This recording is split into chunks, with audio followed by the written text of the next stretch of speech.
A simple war maniac, North Koreans sound off after Trump. U.S. President Donald Trump had already flown to China by the time ordinary North Koreans heard he'd addressed South Korea's National Assembly. In a damning speech on Wednesday, Trump called the isolated communist country a hell that no person deserves. The rebuttal from North Koreans was equally harsh. One woman CNN spoke to on the streets of Pyongyang called Trump's assertion foolish, absurd, and another word CNN cannot print. The reality here is very different. We're leading a happy life, Yong Hui, a housewife in Pyongyang, told CNN. North Korean state media reported that Trump had spoken on Thursday, but did not include concrete details of his speech, in which the president slammed Pyongyang's human rights abuses. The North Korean state newspaper Rodong Sinmun characterized Trump's words as garbage spewing like gunpowder out of Trump's snout, like garbage that reeks of gunpowder to ignite war.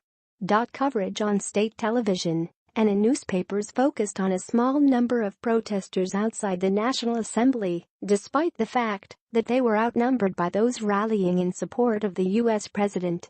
CNN's government minders allowed us to reveal the actual contents of what Trump said to citizens on the streets of Pyongyang, agreeing to take us down to a busy street corner and interview citizens.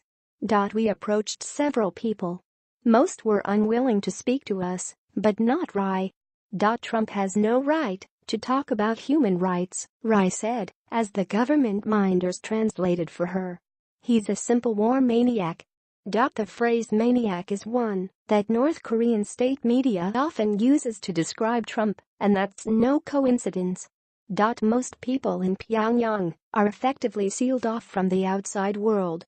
They're only able to access government-approved propaganda, as the North Korean leadership blocks foreign media and levies harsh punishments to those who smuggle or view content they deem inappropriate. Rai Won-gil, an editor at a publishing company unrelated and unacquainted to Yong Hui, also called Trump a maniac. Rai told CNN Trump was a fool, a maniac, and the only response to what he is saying is to give him a good beating with a stick. Trump knows nothing at all about North Korea, and in general about the Korean nation, Rai said. He has no common sense or knowledge about what we are. He may have said some things, but we don't really care. We have our own national economy, which was carved out and developed by the previous leaders and is being continuously built by the current leader. Rai Won-gil, an editor, told CNN Trump knows nothing about life in North Korea. It's impossible to know if those opinions are legitimately held or if both risks are touting the party line because it is expected of them.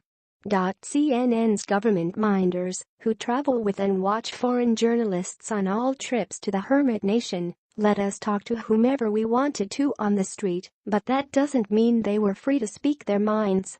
The presence of our official escorts meant that even if anyone we spoke held differing views, they would likely only reiterate the same talking points as North Korea's leaders out of fear of punishment.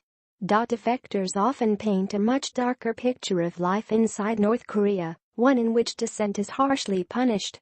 Pyongyang is considered by many North Korea watchers to be the country's showpiece. North Korea's government selects its best and brightest to live in the capital and rarely grants foreign journalists access to the more impoverished countryside.